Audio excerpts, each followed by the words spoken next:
Good morning. Myself, Dr. Rita Kumari, department of psychology, Marwari college Ranchi. आज मैं PG semester 4 paper EC psychology 402A paper का नाम positive psychology, सकारात्मक मनोविज्ञान। सकारात्मक मनोविज्ञान के अंतर्गत मैं जिस विषय पर टॉपिक पर लेक्चर देने जा रही हूँ वह है सकारात्मक मनोविज्ञान के उद्देश्य। सकारात्मक मनोविज्ञान के उद्देश्य जानने के पहले थोड़ा सा ये जान लेना बहुत ज़रूरी है कि सकारात्मक मनोविज्ञान क्या है। हम लोगों को पता है कि मनोविज्ञान किसी व्यक्ति के व्यवहारों एवं अनुभूतियों का अध्ययन वातावरण के संदर्भ में किया जाता है। ये सभी को पता है, ये मनोविज्ञान की परिभाषा है। जब वातावरण में सभी व्यक्ति किसी वस्तु, ऑब्जेक्ट, उद्दीपन, उत्तेजना को देखकर जब प्रतिक्रिया देते हैं तो ये जो प्रतिक्रिया होती है वो अनुभव के आधार पर होती है। यहाँ पर मनोविज्ञान के साथ सकारात्मक मनोविज्ञान जुड़ गया है। सकारात्मक मनोविज्ञान की ही एक शाखा है। आज के जीवन में विभिन्न तरह की परेशानियाँ लोगों में दिख रही है। इन सब परेशानियों को देखते हुए मनोवैज्ञानिकों ने सकारात्मक मनोविज्ञान की एक शाखा के रूप में इसका विकास किया। सकारात्मक से ही पता चलता है कि कोई भी विचार हमारे पॉजिटिव हो, ना कि नेगेटिव। इसी के उद्देश्य को लेकर मैं आगे चर्चा करूँगी। सकारात्मक मनोविज्ञान का उद्देश्य लोगों को उनके जीवन में, उनके समुदायों में और दुनिया में फलने फूलने में मदद करता है। सकारात्मक मनोविज्ञान का एक उद्देश्य यह है कि इस असंतुलन को ठीक करने के लिए इस क्षेत्र में सकारात्मक ज्ञान के बारे में अधिक ज्ञान के साथ एक महान कार्य करने की आवश्यकता है। जो व्यक्ति मानसिक रोग या मानसिक रोग से पीड़ित हो उसके बारे में जानकारी प्राप्त करके उसको इस तरह के ज्ञान देना है जिससे उनका मानसिक संतुलन ठीक हो जाए और उनकी मानसिक बीमारी ठीक हो जाए इसी समाज में रहते हुए। क्योंकि कहा गया है कि मनोविज्ञान में जो भी कार्य होते हैं वे वातावरण के संदर्भ में किए जाते हैं। वातावरण होता है तभी कोई कार्य होता है। सकारात्मक मनोविज्ञान मनोवैज्ञानिक कल्याण के स्रोतों के प्रति प्रतिबद्धता का प्रतिनिधित्व करता है, जैसे सकारात्मक भावनाएं, सकारात्मक अनुभव, सकारात्मक वातावरण, सकारात्मक चिंतन, सकारात्मक ताकत और सद्गुण। सकारात्मक मनोविज्ञान के कुछ प्रमुख उद्देश्य हैं, जैसे जीवन की चुनौतियों में वृद्धि, अधिकांश असफलताएं और प्रतिकूलताएं। संकलन है कि ये अन्य लोगों से संबंधित है। कोई भी व्यक्ति जो समाज में रहता है वह अकेला रहकर किसी प्रकार की सोच डेवलप नहीं कर सकता है। इसके लिए उनको रचनात्मक और उत्पादकता में पूर्ति का पता लगाया जाता है। स्वयं से अपने आप को कैसे देखें और दूसरे को किस प्रकार से अस्थायी अस्तित्व उसका देखें, संतुष्टि और ज्ञान पाने में किस प्रकार से मदद करें। यहाँ पर निम्नलिखित उद्देश्यों का वर्णन इस प्रकार किया गया है। नंबर 1, यह हमें भावनाओं के नियमन में सुधार करता है। सकारात्मक मनोविज्ञान से ये समझा जाता है कि जो हम महसूस करते हैं वह सीधे हमारे आसपास की घटनाओं से संबंधित होता है, लेकिन हम अपने आसपास क्या हो रहा है उसकी व्याख्या और अनुभव कैसे करते हैं इसका पता नहीं चल पाता है। यही कारण है कि यह जानना महत्वपूर्ण है कि हमारी भावनाओं को कैसे समझा जाए।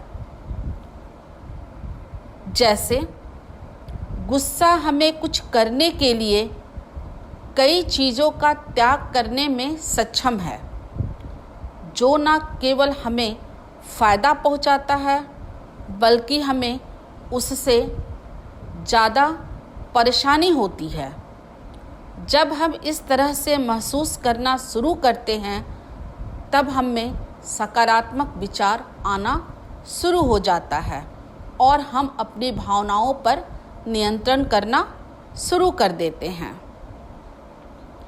इस उद्देश्य के साथ मनोवैज्ञानिक जो सकारात्मक मनोविज्ञान प्रतिमान से शुरू करते हैं, लोगों को सर्वोत्तम संभव तरीके से अपनी भावनाओं को समायोजित करने में सक्षम बनाने के लिए प्रशिक्षित करते हैं और उन्हें अपने पक्ष को रखने का मौका देते हैं और उनके खिलाफ किसी भी प्रकार के अपशब्द नहीं कहे जाते हैं।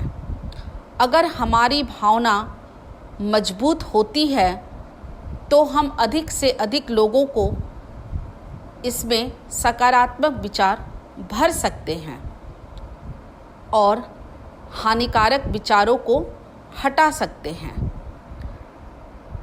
बहुत सारे ऐसे प्रयास होते हैं जो अपने प्रभाव के कारण उसे हानिकारक बना देते हैं और व्यक्ति अपनी भावनाओं को दबाकर दूसरे के प्रभाव में आकर गलत भावनाओं को ग्रहण कर लेता है। नंबर 2, यह हमें एक यथार्थवादी आत्म अवधारणा बनाने में मदद करता है।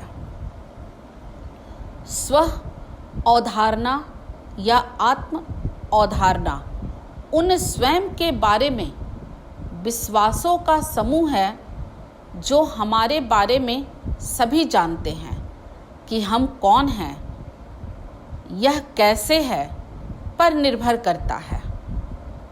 हम कुछ कार्यों को करने में अधिक महसूस करेंगे या कर पाएंगे, यह एक निश्चित सामाजिक दायरे में अच्छी तरह से एकीकृत किया जाया जाता है। सकारात्मक मनोविज्ञान हमें एक आत्म अवधारणा बनाने में मदद करता है जो हमारी क्षमताओं और वास्तविक गुणों और कुछ कार्यों में सुधार करने की हमारी क्षमता को फिट करता है और यह अच्छे आत्मसम्मान में परिवर्तित करता है। यह हमारी स्पष्ट विफलताओं को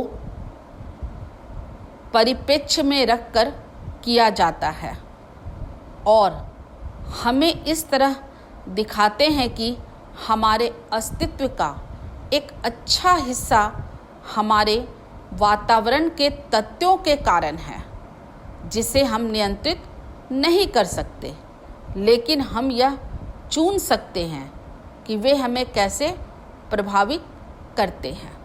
सकारात्मक मनोविज्ञान में व्यक्ति का स्वयं का मूल्यांकन अत्यधिक उपयोगी है। व्यक्ति क्या कर सकता है या क्या नहीं कर सकता है, ये दूसरे व्यक्ति नहीं समझ सकते हैं। नंबर 3, परियोजनाओं को शुरू करने और आदतों को बदलने के लिए दिशा निर्देश दें। एक नई योजना या परियोजना शुरू करने के लिए हमारे पास कुछ सुविधा होती है। उन सुविधा क्षेत्र को जब छोड़ने की आवश्यकता होती है, तब हम किसी दूसरे कार्य में लग जाते हैं। एक निश्चित डिग्री की असुविधा के कारण हम उस स्थान पर नहीं पहुंच पाते हैं जहां हमें पहुंचना चाहिए था। लेकिन समय के साथ बहुत सारे चीज़ बदल जाते हैं। व्यक्ति अपने प्रयासों के द्वारा अच्छे फल को प्राप्त करते हैं और उनका ये फल उनकी आदतों को बदलकर दिशा निर्देश देते हैं। जो काम वो नहीं कर पाते हैं, जिसके लिए वे अपने आप को अधूरे पाते हैं, वो कार्य वो पूरा कर लेते हैं। इसीलिए सकारात्मक मनोविज्ञान गत्यात्मकता में डुबा देने वाला एक ऐसी जीवन चक्र है जिस पर व्यक्ति का नियंत्रण नहीं होता है, क्योंकि व्यक्ति का व्यक्तित्व एक डायनामिक होता है, एक गत्यात्मक होता है, जिसमें जीवन के नियंत्रण को खुद को उस ओर ढकेलने में सक्षम होता है और व्यक्ति हर परिस्थिति में अपने व्यवहार को अलग अलग ढंग से करता है। और विश्वासों को सीमित ना होने देना हमारी वास्तविक स्वतंत्रता को सीमित करता है। जब व्यक्ति का विश्वास टूट जाता है, तब व्यक्ति में सकारात्मक प्रवृत्ति का नाश हो जाता है। नंबर 4, यह हमें नेतृत्व विकसित करने की अनुमति देता है। हर कोई 24 घंटे एक नेता नहीं हो सकता, लेकिन हम सभी को कुछ संदर्भों और कार्यों के प्रकार में समूहों का नेतृत्व करने की क्षमता रखता है। सकारात्मक मनोविज्ञान के रूप में न केवल व्यक्ति पर ध्यान केंद्रित है, बल्कि यह भी मनोविज्ञान के सामाजिक तत्व को ध्यान में रखता है। यह हमें नेतृत्व की शैली को अपनाने के लिए उपकरण प्रदान करता है, जो हमें हमारे जीवन के लिए एक निश्चित पहलू में सूट करता है, चाहे वह व्यक्तिगत रूप से हो या पेशेवर। मनुष्य एक सामाजिक प्राणी है। वह समाज में रहता है और समाज में रहकर वातावरण के कार्यों का निपटारा करता है। नंबर 5, जीवन के अपने दर्शन को विकसित करने के लिए हमें आमंत्रित करता है। सकारात्मक मनोविज्ञान के उद्देश्यों को लोगों के सशक्तिकरण के साथ करना जरूरी होता है। उन्हें ऐसे लोगों को रखने की अनुमति देता है जो महत्वपूर्ण निर्णय लेते हैं और जो अपने परिणामों को सबसे रचनात्मक तरीके से ग्रहण करना चाहते हैं। जब व्यक्ति में सकारात्मक मनोविज्ञान का विकास होता है, तब व्यक्ति में एक क्रांति होती है। व्यक्ति हर वस्तु को, हर उत्तेजना को अपने दृष्टिकोण से एक प्रबल पाता है और हर कार्य में सकारात्मक सोच रखता है। अतः हम कह सकते हैं कि सकारात्मक मनोविज्ञान के भीतर एक नया दृष्टिकोण है जो बिना किसी बीमारी के सामान्य व्यक्ति के आयामों का अध्ययन करने और उनकी शक्तियों और गुणों का अध्ययन करने की अनुमति देता है। यह मानव के कामकाज का वैज्ञानिक अध्ययन है और यह स्वास्थ्य, कल्याण, उपलब्धि, खुशी, जीवन की गुणवत्ता पर अपना ध्यान केंद्रित करता है, जिससे इसके उद्देश्यों को पूरा किया जा सके। धन्यवाद।